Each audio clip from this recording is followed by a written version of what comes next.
what I've learned now at Sequoia, and it's the reason why I think I think I fit here better because I'm a company builder too. I think company building is a journey, and there are different components of that journey along the way.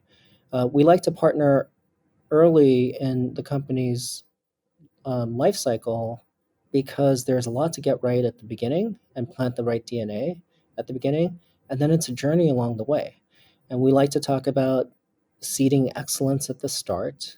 We like to talk about getting the decisions right during crucible moments. Crucible moments don't just appear and say, "This is a crucible moment." There's a fork in the road. Which fork do you take?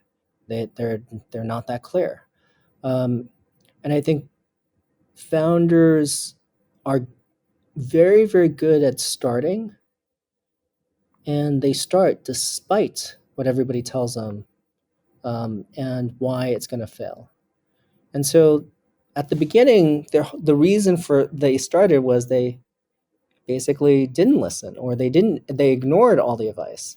Then over time, you have to become a better and better listener. And so there are a lot of things like that where the starting conditions, you're a great founder because you have those starting conditions and you have the characteristics for those starting conditions, but over time you have to evolve as well. And company building starts with a seed of an idea to founders that are really passionate about that idea. Then it's about the product. It's about building the product and iterating on product market fit. It's about customer product fit. Who are the customers that you're building for? It's about storytelling. How do you tell your story so that all these other companies that are starting off, uh, how do you rise above all the noise? It's about getting your first customer. It's about go to market. What's your wedge into the market? There's a lot of competitors out there. What's your differentiation?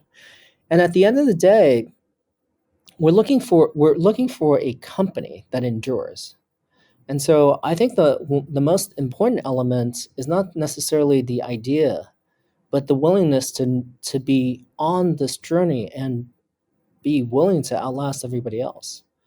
There are other things that you can ask beforehand, whether it's the right time or condition. You can ask why now, and we do that a lot at Sequoia. Uh, and I think that that is helpful to think about. You can ask about, are there good tailwinds in the market?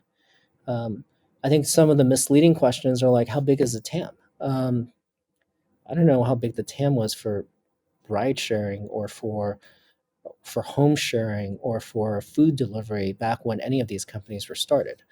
Um, the the question is, how big can the TAM be? What is the potential? What is the long term potential? Or are there positive market dynamics? And at the end of the day, every single founder and every single um, investor is looking for a very strong team solving a really important problem in a future large market and having a differentiated business model so that you can charge more than your competition.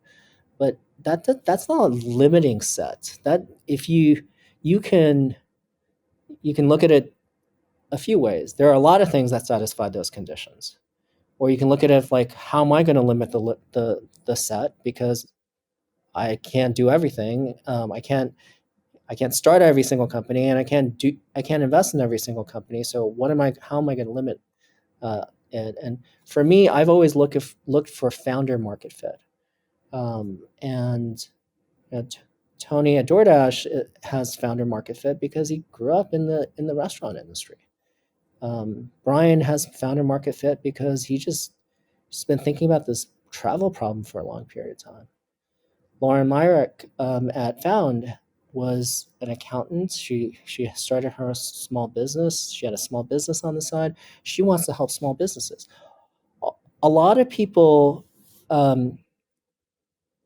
have these stories, and it's about the fit. Why do they fit in this market?